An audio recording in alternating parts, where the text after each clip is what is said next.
Grâce à nos 4 marchés champêtres, nos producteurs agroalimentaires locaux sont de plus en plus connus et appréciés dans Vaudreuil-Soulanges.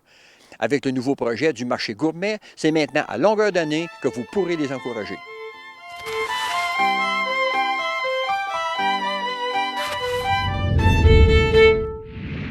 Le marché gourmet est un organisme à but non lucratif dont la mission est de rendre accessibles les produits de la région à la population de Vaudreuil-Soulanges et des environs à longueur d'année. L'idéologie derrière cette mission est d'encourager le développement local, l'esprit de communauté et l'entraide en créant un lien direct entre consommateurs et producteurs et aussi réduire notre consommation sur l'environnement. Suite au sommet économique, il y a eu plusieurs points qui ont été rapportés. Puis on parlait de développer notre région équilibrée, qu'il y ait une belle façon d'y vivre, qu'on fasse un bon mélange, que ce soit avec le tourisme, que ce soit avec les nouveaux arrivants. Cette idée d'identité régionale avec justement un produit qui est très fort chez nous. L'agriculture, c'est 72 de la région, là, le territoire d'agriculture. Donc, c'est important de sensibiliser les gens, de dire, écoutez, il y a un marché, il y a un potentiel. Le marché gourmet se veut une plateforme complémentaire d'accès aux produits locaux. Le but est de travailler de concert avec les producteurs agroalimentaires, les marchés champêtres de Rigaud, de Hudson, Coteau-du-Lac et aussi la carte gourmet et les paniers gourmets. Le ministère de l'Agriculture, de l'Alimentation et des Pêcheries, depuis une couple d'années, encourage nos gens ici au Québec à acheter québécois, à acheter des produits du Québec. On se rappelle de la campagne « Mettez le Québec dans votre assiette », je pense. Et donc, un projet comme celui-là, ici, s'inscrit dans la même orientation, axé cependant sur la région de Vaudreuil-Soulanges ici. On marche main dans la main, consommateurs, producteurs, pour justement faire avancer la région en ce qui concerne la production agricole et consommation régionale. Donc, c'est la page d'accueil que vous voyez. Vous allez juste ici en dessous, créer un compte. Là, vous créez un mot de passe qui est l'adage de tout site Internet de nos jours. Vous voyez complètement en haut, en jaune, où est mon curseur, c'est marqué « M'identifier ». Je clique dessus. Et là, je peux chercher soit par produit, soit par producteur.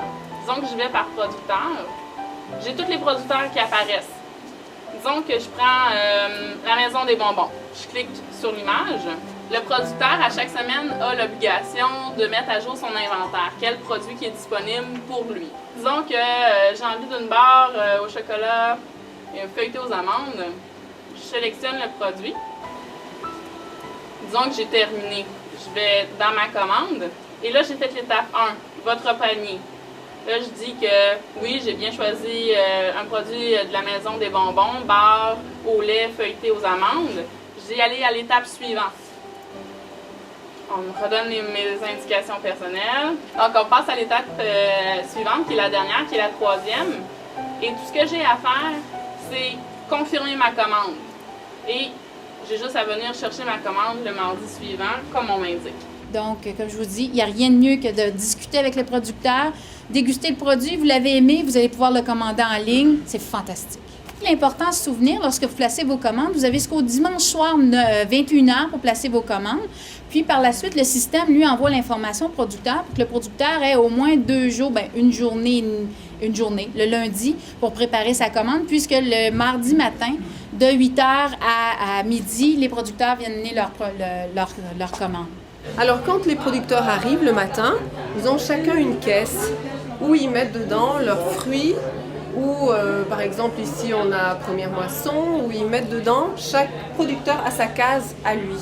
Si c'est des produits qui doivent aller au réfrigérateur, on les met directement au réfrigérateur.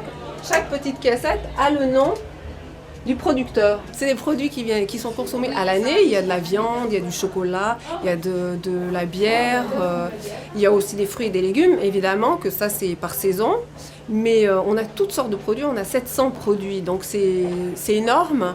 Et les gens peuvent vraiment venir faire leur épicerie sur Internet et puis après venir ici où c'est bien stocké dans des endroits frais, sans problème. Vous mentionniez qu'il y a 24 producteurs qui sont inscrits, plus de 700 produits. Alors, c'est déjà beaucoup. Ça va continuer certainement d'augmenter avec le point de départ que nous avons. Et moi, je voudrais également remercier et féliciter les personnes qui ont contribué à faire arriver ce projet. C'est une grande réussite, puis on peut être fiers de ça dans Vaudreuil-Soulanges. Donc, merci à tous les bénévoles, merci à tous ceux qui ont cru en ce projet-là. Ça m'a fait plaisir d'y contribuer. Je pense que les gens de Vaudreuil-Soulanges sont chanceux d'avoir ce service-là, tant les producteurs que les consommateurs. Moi aussi, je suis fière qu'on puisse encourager des producteurs locaux, réduire le transport des aliments, manger Vaudreuil-Soulanges. On ne va plus juste mettre le Québec dans notre assiette, mais on va mettre Vaudreuil-Soulanges dans notre assiette. Nous avons la participation du Pacte rural, le MAPAC, le CLD de Vaudreuil-Soulanges, Caisse des jardins de Vaudreuil-Soulanges. Vous savez, les membres bénévoles, il n'y en a jamais trop. Donc, on serait vraiment intéressés à vous parler. Moi, je suis assuré que ça va bien aller. Dans quelques années, ça va être une contribution à l'économie de Vaudreuil-Soulanges, puis également bien nourrir nos citoyens ici comme consommateurs. Alors, merci beaucoup. Bravo à tous.